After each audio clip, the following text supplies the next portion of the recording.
Coming up on Carolina News, legislators are cracking down on domestic abuse. Find out what future offenders could be facing. Plus, find out who is moving towards change in teaching their students about living a healthier lifestyle. And we meet one of the stars on USC's highest-ranked athletic teams. All this and more on Carolina News. Live from the capital city, Carolina News brings you your news first. With breaking news and in-depth reporting. Up-to-the-minute weather. And all your sports news and highlights. It's all here, now, on Carolina News.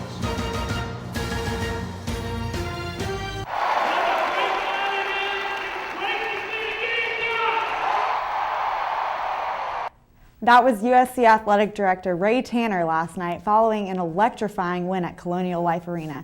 Good afternoon, I'm Kathleen Jacob. And I'm Michelle Burrows.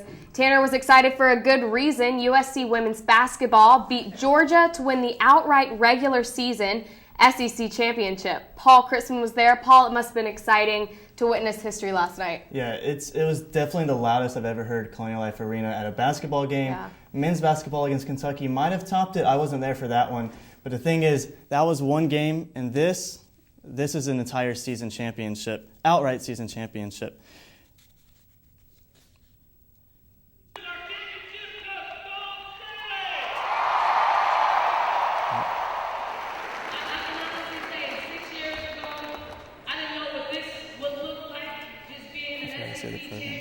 But Coach Don Staley now knows that it looks like having a loud, packed out Colonial Life Arena. It looks like SEC Commissioner Mike Slive on hand to present the championship trophy. And it looks like, well, let's just say it looks pretty darn fun. It seems just so surreal. On top of being the first title, it's the first time the Gamecocks have been undefeated at home since 1979. The 26 season wins are the most under Staley at USC. The team has won 25 games the last 2 years. Why not us? Why not us? It's something that I said 6 years ago. Why not South Carolina? And, we made it happen. And they made it happen all in front of the second largest crowd at the Colonial Life Arena for women's basketball ever.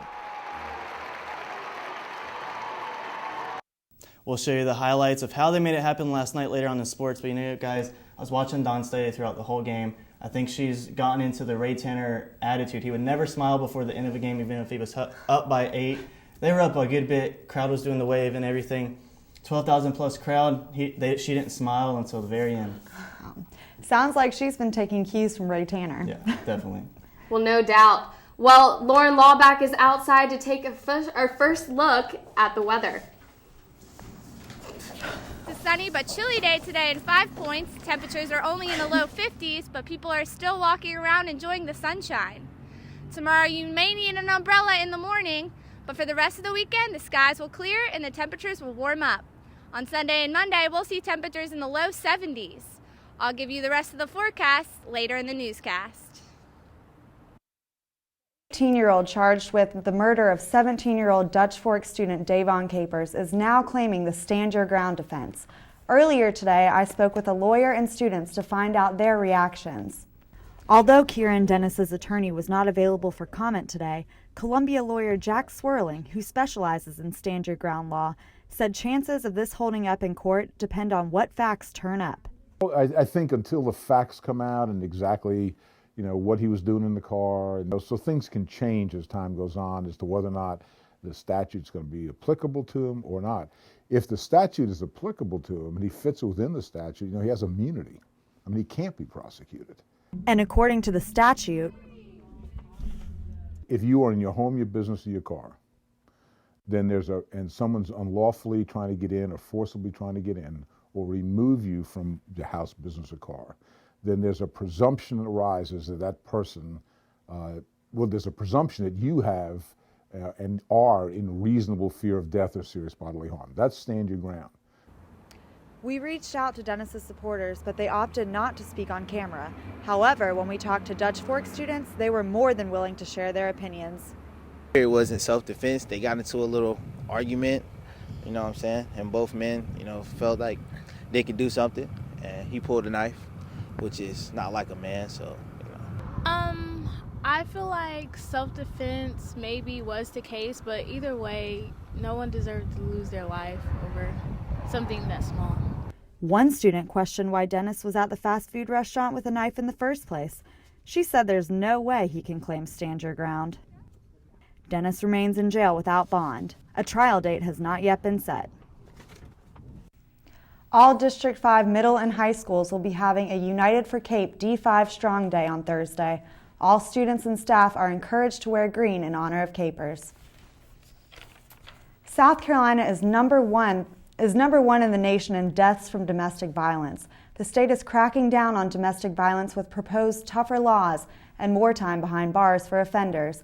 Amanda Bishop found out there could be some provisions that will help student victims of domestic violence. October is Domestic Violence Awareness Month and a time to remember victims with ceremonies like the one held at the State House. South Carolina legislators are pushing for a bill that would increase jail time from 30 days to 180 days. The Violence Policy Center reports that last year, South Carolina ranked number 1 in the nation of women killed by men. This is the 10th time the state is ranked in the top 10 in the past decade. USC's Interpersonal Violence Coordinator, Michelle Ecklenberger, says her office provides educational training and support for those who believe they have been assaulted. Criminal domestic violence in the state of South Carolina is defined very specifically. First of all, the law is specifically between a man and a woman, and it's between a man and a woman that were married, were once married, live together, or have a child. That definition no longer applies to many relationships, including violence affecting those who are dating. There is one bill, however, that could directly affect students. Is the teen dating violence bill. And the difference between those is this dating violence bill would cover those people. And so more of our students are going to be just dating and not living together, not having a child, not being married. So that bill would actually affect our students a little bit more. 1 out of 4 college-age women report surviving rape or attempted rape since the age of 14. USC's Sexual Assault Office says they try to educate students about preventing domestic violence and how to speak up if it is happening to you. Amanda Bishop, Carolina News. No date has been set for when the bill will be voted on. If you or a student you know has ever been affected by domestic violence, you can go to the Sexual Assault Office located on the first floor of the Thompson Student Health Center. A latest proposal could cause backlash from food makers worried about the cost of changing their labels. Under the FDA's new rules, food labels will have to spell out more clearly how serving sizes are measured. Companies will have to include how much added sugar is in the product and display information like calorie count more clearly. The new rules could help people make better choices. They would have a better understanding of how many calories they are consuming at one time and also an update on their nutrition consumption. The new rules will go into effect 2 years after they are finalized. The childhood obesity has been a long-term issue that has activists moving towards change. Michelle Obama's Let's Move initiative teaches children that healthy eating and exercise can lead to a better lifestyle. Our Taylor Bingham takes us to the Jewish Day School of Columbia to show us how schools are promoting a healthier lifestyle. The Jewish Day School believes in healthy and active children. Oh, there you go. Rabbi Meir Moeller says it's as simple as getting them up and getting them moving. I think that the more they move, the healthier they are. And we know that we have a terrible obesity problem in America. And we believe that we have to have the families buy into this. I like recess. Moving is just a part of it. The school also encourages eating healthier snacks. Anything that has more than 10 grams of sugar we no longer serve. We limit artificial coloring, flavoring, and we're pretty much giving fruits and vegetables now. And it looks like the children are on board with eating healthy food. Rice with chicken. Teaching kids what to eat and how to be active is not only lead them to a healthier lifestyle, but it's also good for their body and for their mind. Dr. Beth Powers Costello believes in this too. Exercise is important, healthy food is important, and it can be enjoyable, and it can really not just feed your head, but your soul almost. Heavier kids, kids with more body fat tend to have lower, self-worth, self-esteem. Having opportunities to be outdoors, to exercise, to learn with your hands, it's profound and it's effective and it's meaningful. Dr. Beth Powers Costello says play is the work of the child, and it's only the beginning to a better lifestyle. Taylor Bingham, Carolina News. Dr. Powers Costello is planning her 2-week summer camp in July. She hopes to teach mixed-income children from all over the state how to be healthier. Coming up, find out which Gamecock team has been #1 for the last 13 weeks. I believe that home is where your pet is. And that the USC equestrian team is #1 in the nation and has been for the last 13 weeks. That's the longest time any Gamecock team has held a #1 rank. Lauren Hoare tells us about one jumper trying to lead her team into the top seed in the SEC championship. This is Alexa Anthony. She joined South Carolina's equestrian team's Hunt Seat squad in the 2011 season. Technically speaking, I jump and I do equitation on the flat, but I like to think that my role on the team is more of a leader. Anthony is a junior and wants the team to be in a good place when she graduates next year. Alexa has competed individually for years.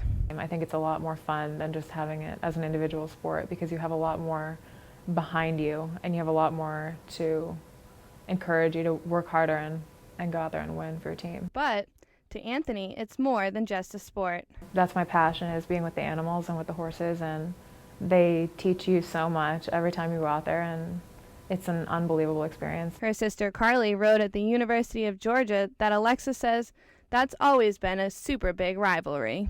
My dad he was famous for these pants. Half of them were the Carolina Gamecock pants with the Gamecocks on them, and then the other half were the Georgia Bulldog pants. Coach Major was very pleased with the win over Texas A&M last weekend, the only team USC had lost to this year. Major says she still sees room for improvement. You have to be pleased with the win. We just have a little bit of homework to do before next week.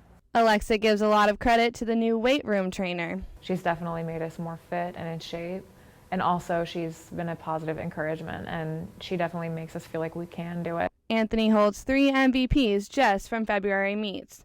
Lauren Hoare, Carolina News. The Gamecocks will host #2 Auburn on Saturday. USC hosts the SEC championship at the end of March. A 9-month-old girl was born deaf, but technology turned up the volume on her safe but silent life. Kendall Johnson can finally hear sound for the first time. This is all possible with the help of cochlear implants, a tiny receiver, which was surgically inserted under the skin near her ear. A device worn over the ear picks up and processes sound. Kendall is hearing, but it will take time and therapy for her to learn the meaning of those new sounds. Kendall's parents say her favorite thing to do now is listen to music. Wow, and speaking of a second chance, a Mississippi man that was declared dead woke up in a body bag at a funeral home. The mortician said something wasn't right. His legs started moving. A coroner in Holmes County checked Walter Williams' pulse Wednesday night and pronounced him dead at his home with no heartbeat. Williams was then moved to a funeral home where he was about to be embalmed. That's when he started kicking to get out of the body bag, missing his certain death by a few minutes. Paramedics rushed Williams to the hospital where his family members say they're happy he's alive. Lauren Lawback is outside to tell us about tonight's weather. What should we expect, Lauren? I'm here at Carolina Stadium where the Gamecocks will take on rival Clemson tonight. You'll definitely want to wear a jacket to the game because it's going to be cold. I'll tell you how cold next. Have you heard? Scam artists are trying. We have Lauren Lawback in the studio to tell us about our weekend's weather forecast. Lauren, how's the weather looking for the baseball game tonight? That's right. Tonight is the baseball game, and it's definitely going to be cold, but it's going to cool down from what it was earlier today. But currently, it is 57 degrees in Columbia. Winds are 6 miles per hour. Humidity is at 67%, but that should move out in the afternoon. Sunday will be beautiful with 71 degrees. No rain in that forecast. Monday, we'll see 73 degrees. There could be a slight chance of rain on Tuesday from that system in California. And then it'll also be nice on Wednesday, though, sunny skies. Well, good. I'm not really looking forward to the rain, but I'm excited for those warm temperatures. Definitely this weekend should be really nice. Good. And coming up in sports, the South Carolina women's basketball team is the SEC regular season champion. But how did they defeat Georgia last night? That's next. It is important for young people to have a mentor in their life. And we have Paul here with sports. And, you know, we saw earlier what the celebration was like, but was it the calm before the storm, Paul? I'll tell you what, they started a little short, but they gained momentum, and it wasn't that calm on the court. Coach Dawn Staley has been building the program for 6 years, recruiting within the state. And this year, just one senior on the team. That's Wilka Montout, who was recognized before her last home game. Boy, what a good one to go out on. South Carolina starting the game on a 12-2 run, would own the first half. Guard Tiffany Mitchell, a big part of that, hitting layups all night long, including this one, just drilling it into the paint. It'd be 25 points on the night for number 25. Elena Coates, another big part of the Gamecock offense. She would end the game with 18 points and 8 rebounds, 8 of those free throws. The Gamecocks defeat the Bulldogs 67-56 and win the SEC championship. Coach Dawn Staley reminded everyone after the game, though, the season's not over yet. Right now, we're going to enjoy being SEC champions and winning on our home court. And tomorrow, we'll turn the page and focus on Tennessee. They'll play Tennessee at 2:30 Sunday. The SEC tournament begins March 5th in Duluth, Georgia. USC Equestrian will face Auburn tomorrow on their home turf in Blythewood at Onewood Farm.